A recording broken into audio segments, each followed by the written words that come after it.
안녕하세요. 정수술입니다. 오늘은 5월 9일 월요일 장 마감 후고요. 오늘 코스피는 1.27%, 코스닥은 2.64% 하락 마감하였어요. 시장이 많이 좀 출렁거렸다라고 볼 수 있을 것 같고요. 오늘 시장 여파를 보면 아시아에서 저희가 제일 많이 빠졌다라고 봐도 무방하다. 니케이 지수가 좀 빠지긴 했지만 얘네들은 떨어지는 칼날이기 때문에 나라 자체가 패망을 하냐 안 하냐 수준이라서 솔직히 일본은 제껴두고 생각하고 싶고요. 아시아에서. 그렇다면 우리나라가 제일 많이 빠졌고 오늘이 확실히 손절 물량이 가장 많이 나온 흐름이었을 거다라고 좀 판단을 하는 부분이에요. 오늘 시간별 투자자 동향 보면요. 코스피 양매도가 나왔고요. 양매도가 끊임없이 장 막판까지 나왔다라고 그냥 볼 수 있을 것 같고, 개관이 오전에 좀 많이 팔다가 오후에 조금 땡겼고, 그에 비해서 코스닥은 많이 빠졌죠. 오전 내내 첫 팔아대던 외국인들이 오후에 매수세로 바꿨다. 대신 매수세로 바꾸면서 매도 물량이 더 많이 남았다라고 볼 수 있는 부분이에요. 무슨 소리냐?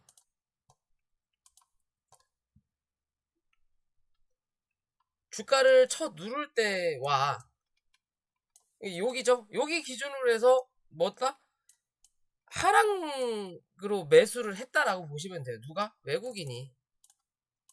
즉 여기서 이제는 주가가 한번 밀어놨기 때문에 수급 자체가 없어요. 그러니까 적은 거래량으로 세 주로 밀고 다섯 주로 사고, 네 주로 밀고 10주로 사고, 11주로 밀고 50주를 사고 이런 개념인 거예요. 그러면서 지들 물량을 모아가고 그러면서 개인들 손절매를 받아냈다. 그러면서 오후장에 조금씩 물량 수급들이 들어오는 것들이 있었죠.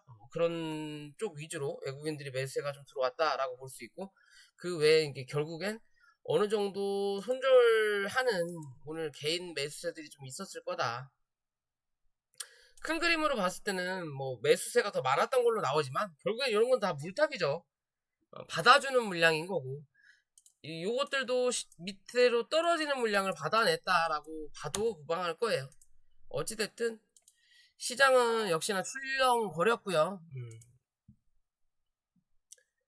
실제적으로 이 코스닥 같은 경우는 원래 여기였죠? 875포인트 이 자리 지지하는지를 봐야 된다고. 못 지키면 그 다음 라인은 못해도 여기 865포인트라고 말씀을 드렸는데 5포인트를 더 밀었어요. 더 밀었다. 그러면 이제는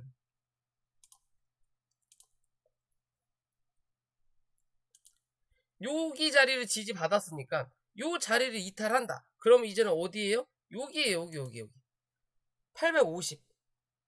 결국엔 850까지 다 빼고 갈 거냐? 다 빼고 쌍바닥을 만든 그림을, 혹은 박스권 상단을 때리고 박스권 하단을 때리는 그림을 만들어내고 다시 반등을 할 거냐, 무너져 내릴 거냐, 이게 관점인데, 솔직히 무너져 내리기 위해서는 뭔가의 더 액션이 필요하다. 사실 이 금리 인상에 대해서 0.5% 인지했다가 다음날 쏟아내버렸죠. 5월 5일날이죠. 미국 시장 5월 5일날 또 한 번 쏟아냈어요. 결국엔 7월 달에는 0.75 할 것 같고, 이랬든 저랬든 금리로 인해서 계속 금리 인상을 한다면 시장이 좋지 않을 거다라는 판단 하에 밀었다라는 말이 나오는데요. 솔직히 어느 정도는 알고 있는 부분이라는 거예요. 그러니까 무슨 말이냐? 금리 인상이 할 거라는 걸 알고 있었기 때문에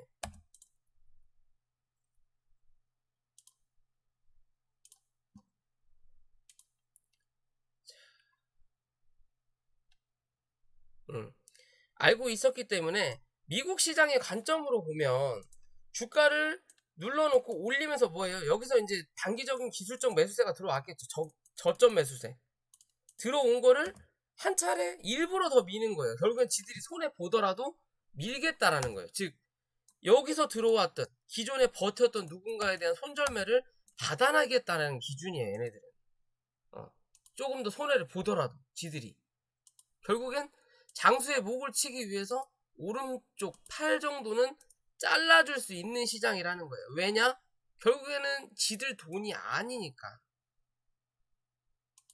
미국이든 한국이든 기관이든 외국인이든 지들 돈이 아니에요. 누구 돈이에요? 결국엔 우리들 돈이에요. 펀드든 은행이든 뭐 재테크든 어쨌든 거기서 받은 돈 가지고 돈을 굴리는 거라고요. 그러니까 돈 있는 누군가로 인해서 지금은 내가 조금 뭐 10% 마이너스지만 나중에 50% 벌면 되지라는 계획을 갖고 현재 뭘 한다? 이 지수를 만들어낸다라고 보시면 돼요. 그냥 누가 모릅니까? 금리 인상할 거라는 거. 누가 모릅니까? 소비자 물가가 올랐다라는 거. 다 아는 사실이라는 거죠. 이 금리 인상 가지고 계속 몇 개월째 지금 벌써 4개월, 5개월째 0.5냐, 0.25냐, 0.75냐 하다가 결국엔 0.5로 할 거라는 건 누구나 다 알고 있었던 거예요. 다 알고 있으니까 그거에 대한 여파가 더 이상 나타나지 않으니까 뭔가 충격적인 게 더 필요하니까 굳이 그러면야 여기서 밀어도 될 거를 한 번 더 올려가지고 사람 마음 들뜨게 해놓고 쳐 밀어버리는 거예요. 그죠? 이게 제일 양아치 짓이라는 거죠. 일부러 오는 게 지들도 손해볼 거라는 거 알고 어느 정도 털어내면서 물량 들어오게끔 하고 나머지 던져버리는 거예요. 그리고 밑에서 뭐 할 거다? 받아낼 거라는 기준인 거죠. 그런 관점으로 볼 수 있다라는 거예요. 그럼 우리나라도 오늘의 이 흐름은 마찬가지의 관점이에요. 굳이 우리나라가 이렇게 빠질 이유가 없다. 이해되시나요? 이렇게 빠질 이유가 없다라는 거예요.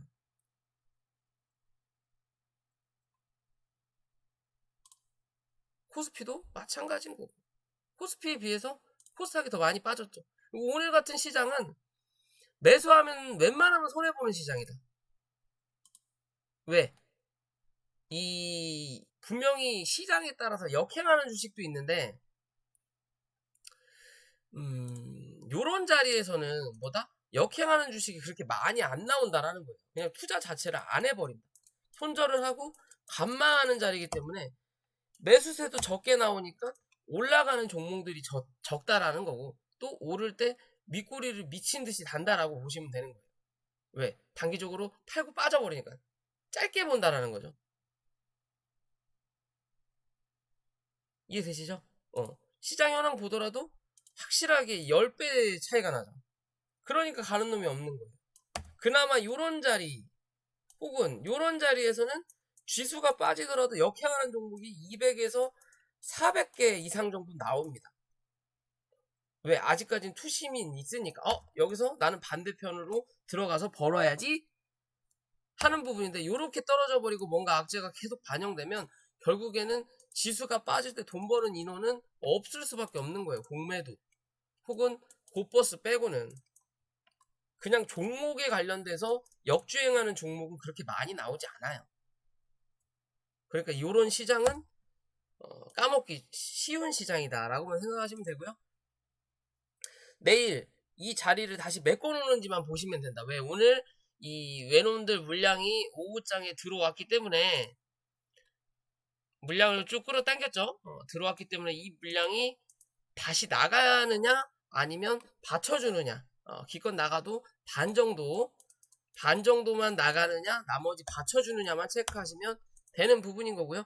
그 체크해서 올라올 때 이 870포인트 위로 안착하는지를 보셔야 된다. 안착하면 이랬든 저랬든 또 한번 880포인트까지는 또 상승하고 나서 방향 잡는다라는 거고요. 그렇지 않으면 또 한번 저점을 확인하러 내려온다. 결국은 쌍바닥을 찍으러 내려온다라고 보시면 됩니다. 그래서 코스피는 2630포인트 위로 안착하는지 먼저 체크하시고 그 다음은 2650포인트 2630포인트 위로 안착하지 못하면 이랬든 저랬든 결국엔 2600포인트는 한 번 정도 확인을 해야 다시 원래 자리로 돌아갈 거냐 아니면 횡보할 거냐를 결정한다. 이해되시죠? 그냥 그런 관점으로 보시면 될 것 같고요. 자, 오늘 러시아 전승절이었죠. 근데 뭐 별다른 얘기가 없다가 시간에서 혹 장 막판에 좀 움직이는 거 보니까 뭐 어쩌고 저쩌고 입을 털었나 봐요. 그죠?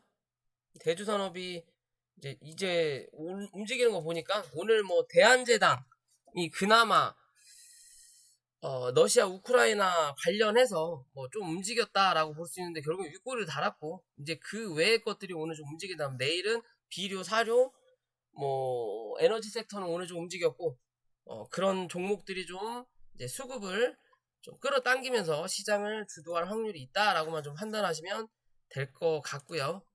이랬든 저랬든 요 비료 종목들에 대해서는 기존에 많이 영상을 좀 찍었기 때문에 좀 다른 위주로. 자, 에코플라스틱 요것도 마찬가지죠. 수출 규제에 따라서 주가가 급등했었고 조정을 현재 받고 있는 중이에요. 뭐 실적도 잘 나왔고요. 어떻게 보면 이 전기차 경량화 관련된 종목도 해당하는 부분이기 때문에 현재 이 종목은 3,350원만 길게 보는 관점에서 이탈하지 않으면 어찌됐든 4,650원대까지는 또 열려있는 자리라는 거고 오늘의 이 단기 저점 3,470원이죠. 요 자리 이탈하지 않아도 크게 문제는 될 부분은 아니다. 3,470원보다 단기적인 관점으로 봤을 때는 이제는 3,550원입니다. 종가상 이해되시죠? 이 3,550원은 종가상 이탈을 하게 되면 이랬든 저랬든 3,370원까지 한 번 더 눌러야만이 뭐다? 기술적 반등이 나온다. 그럼 이제는 파동이 하나 나왔고 하락 A가 나왔고 이 B가 어디까지 나왔다가 누르는 그림을 만들어내고 그 다음 파동을 만들어낼 거냐만 체크하시면 됩니다. 이해되시죠? 이랬든 저랬든 하락 C파가 3,360원 밑으로 내려가면 안 된다는 거고 가장 좋은 거는 올렸다가 누를 때 3,400원을 이탈하지 않는 저점을 유지하는 그림을 만들어내면 바로 올라오는 그림 분명히 한번 만들어낼 거다. 러시아와 우크라이나 전쟁은 끝나지 않았다라는 거고요.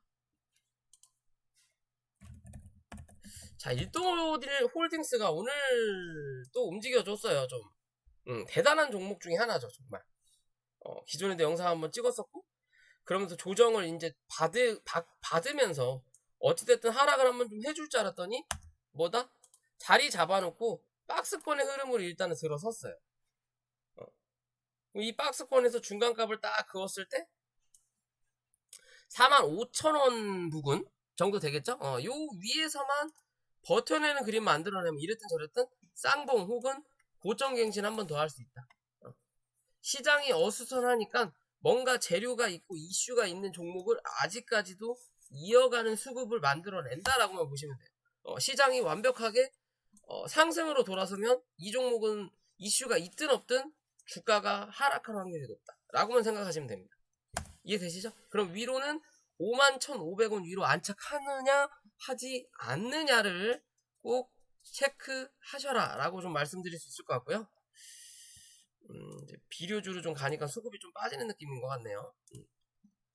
그 부분을 좀 확인하시고 밑으로는 단기적인 관점 47,000원이네요. 46,000원이 아니라 47,000원 요 자리 유지하는지 내일 확인하시면 될 것 같고요. 메이슨 캐피탈은 뭐 시간에 상을 갔으니까 굳이 오늘 다루지 않아도 될 것 같고 자 우진이란 종목 원전 관련이죠. 어떻게 보면 새 정부 첫 번째 정치 공약이다라고도 볼 수 있는 부분인데 오늘까지도 상승을 했어요. 월봉과 주봉의 그림으로 보면 일단 단기 이 기존에 상승했던 고점 부분을 넘어섰다가 밀리는 그림으로 만들어냈다라는 거고요. 이랬든 저랬든 이 수급을 이어가는 흐름을 만들어내기 위해서는 뭐다? 얘는 14,400원 정도 아니면 14,000원 기준 잡고 요 자리를 이탈할 거냐 하지 않을 거냐의 기준으로만 보자. 밑으로는 14,000원 위로는 15,700원 넘어서느냐 넘어서지 못하느냐 크게 보면 요런 박스권이 연출된다라는 거죠. 그죠? 어차피 새 정부가 이번 주 나오죠. 정부가 나오고 나서 재료 소멸의 관점으로 갈 수도 있어요. 그렇기 때문에 지금의 자리에서는 유지하느냐 넘기느냐를 꼭 체크하셔라. 혹은 조금 못 넘긴다 하더라도 지키는지를 꼭 보시고 위에서 버티는 그림이 나타나야 고점을 한 번 더 갱신해서 신고가의 흐름으로 넘어갈 확률이 높다. 그렇지 않고 눌러내고 횡보한다면 차후에 올라올 때 쌍봉 혹은 기존의 고점까지는 한 번 정도 확인하러 올라오려고 노력할 수 있는 부분은 분명히 나타나요. 그 자리는 18,000원 정도까지. 이해되시죠? 그런 관점으로 이 종목 바라보시면 될 것 같고요. 대한제당보다 대한제당 우선주가 좀 더 강했죠. 우선주라도 가벼우니까 강했고 오늘 상한가를 찍고 빠진 줄 알았더니 상한가까지는 가지 못했더라고요. 그래서 위에서 좀 흔들어 댔다가 결국엔 누군가가 물량을 위에서 흔들어 댄 건데 어느 정도는 정리되는 물량도 나왔다라는 거죠. 그러면서 이제 주가가 하락을 했어요. 이랬든 저랬든 수급은 다시 한번 들어왔고 그 수급이 나가는 수급이냐 들어오는 수급이냐의 관점인데 여기에 들어왔던 수급에 대해서 어느 정도 손바뀜의 흐름이 나타났다는데 그 손바뀜이 우리 같은 개인이냐 아니냐의 기준이에요. 그죠? 개인이 아니라면 이 종목은 내일 이랬든 저랬든 5,100원 위로 안착을 하는 그림이 나타나야만이 또 한 차례 위로 쳐올리는 그림을 만들어낸다. 어디까지? 한 6,400원 부근까지. 단기적인 관점으로. 그리고 나서 다시 누르는 그림 나타났을 때 5,900원대 부근에서 버텨줘야 한 번 더 신고가 갱신하는 그림이 나타날 수 있는 확률이 높아요. 그렇지 않고 현재 이 그림을 그냥 유지하는 부분이 나타난다면 단기적으로는 이런 박스권의 흐름을 만들어낼 확률이 높다. 여기. 그래서 중간값이 다시 한번 5,100원이 되는 거고요. 여기서 횡보하면서 뭐한다? 여기 구름대 상단까지 지지받는 그림을 만들어내야 돼요. 그래야만이 또 한 번 쏠까. 왜? 볼리저 밴드가 이제는 모여야 되는 자리니까. 이렇게 모아놓을 거냐? 아니면 타고 올라가고 타고 올라가면서 그림을 만들어줄 거냐 기준이에요. 이해되시죠? 오늘 좀 윗꼬리가 기다라는 거. 결국엔 누군가가 한 번은 요 위부터는 매물이 나온다라는 거잖아요. 그거에 대한 매물 소화의 과정일 거냐 아니면 어느 정도 물량을 정리한 부분일 거냐의 기준은 말씀드린 대로 요 자리 넘어서느냐 넘어서지 못하느냐로 체크하시면 될 것 같고요. 오늘 부방과 오파스넷이 좀 떨어졌죠. 뭐 한동훈 관련주, 법무부 장관, 새 정부의 법무부 장관 오늘 청문회가 있었는데 결국에는 청문회가 있었기 때문에 재료 소멸의 관점으로 들어간다라는 거예요. 그죠? 오전에 좀 있었죠? 뭐 이 청문회가 어찌됐든 얘가 이제는 뭐냐? 이 한동훈이라는 사람이 그 법무부 장관이 되든 안 되든 오늘 그 심판대에 올라선 거예요. 그러니까 어느 정도 재료 소멸의 관점으로 간다라는 거예요. 야 이랬든 저랬든 되든 안 되든 얘가 일단은 우리 기대했던 거에 대한 자리까지는 왔네. 그러니까 거기서 이제는 되면 좀 더 가겠지만 안 되면 떨어질 수 있잖아 하니까 던지는 사람들이 나타난다라는 거예요. 혹여나 되면 반등은 한번 나올 수 있다. 기대감은 분명히 한 번 더 나올 수 있다. 대신 그 기대감 자체가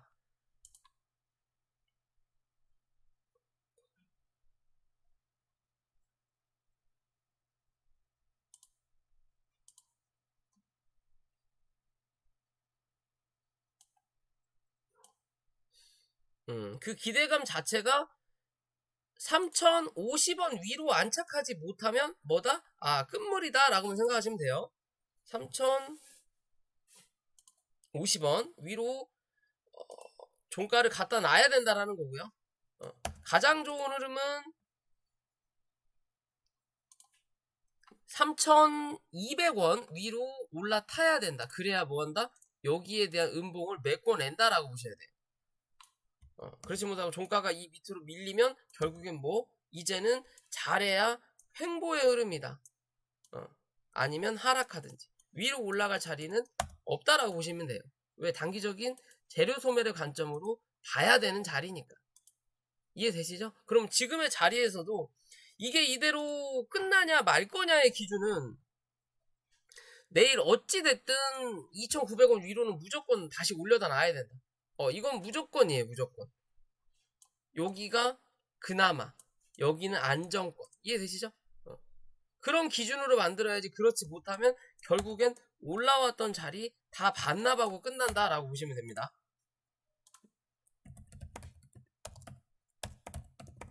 그러면 오파스넷도 마찬가지겠죠. 실제적으로 이 종목은 이 자리 위로 안착을 했어야 되는데, 그럼 내일 5,580원 위로 안착하는지가 중요하다. 시가가 혹시나 이 위에서 시작을 하면 한 번 더 위에 대한 고점을 확인하러 올라온다. 그 고점의 확인이 6,000원대냐 6,200원대냐의 기준인 거고요. 못해도 요 자리 혹은 요 자리 위로 몸통을 올려다 놔야 다시 이 고점 확인하러 올라온다. 아니면 결국엔 다시 이제는 뭐야? 주가는 또 한번 하락하는 흐름을 만들어낼 거다라고 보시면 됩니다. 내일 시가 중요하다라는 거고, 혹여나 시가가 이 위로 안착하지 못한다면